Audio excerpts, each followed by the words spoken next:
ముంబైలో అటల్ సేతుపై హీరోయిన్ రష్మిక చేసిన వీడియోపై ప్రధాని మోడీ స్పందించారు. ప్రజల జీవితాలను మెరుగుపరచడం, వారి జీవితాలను అనుసంధానం చేయడానికి మించి సంతోషం ఏముంటుంది అన్నారు. దేశంలో అత్యంత పొడవైన ముంబై ట్రాన్స్ హార్బర్ లింక్ పై రష్మిక ప్రయాణించారు. కారులో దాన్ని చూస్తూ దాని గురించి మాట్లాడుతున్న వీడియోను ఆమె పోస్ట్ చేశారు. ఈ 20 కిలోమీటర్లు అద్భుతమని, దాన్ని చూసినప్పుడు తనకు మాటలు రాలేదన్నారు రష్మిక.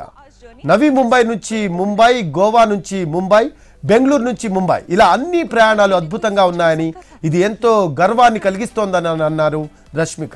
భారత్లో ఇది సాధ్యం కాదు అనే పరిస్థితి లేదని, ఈ 10 ఏళ్లలో దేశం గొప్ప ప్రగతిని సాధించిందని ప్రశంసించారు రష్మిక. అభివృద్ధికి ఇప్పుడు మనం ఓట్లేయాలని అన్నారు. దీనిపై స్పందించిన మోడీ, ప్రజలకు సేవ చేయడానికి మించిన సంతృప్తి ఉండదని దాన్ని రీట్వీట్ చేశారు ఆయన.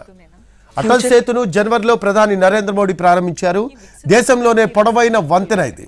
ముంబైలోని సేవ్రీ నుంచి రాయ్గఢ్లోని నహావా సేవాను కలుపుతూ 21,000 కోట్ల వ్యయంతో దీన్ని నిర్మించారు. అటల్ సేతు మొత్తం పొడవు 21.8 కిలోమీటర్లు. అందులో 16 కిలోమీటర్లు అరేబియా సముద్రం పైనే ఉంది.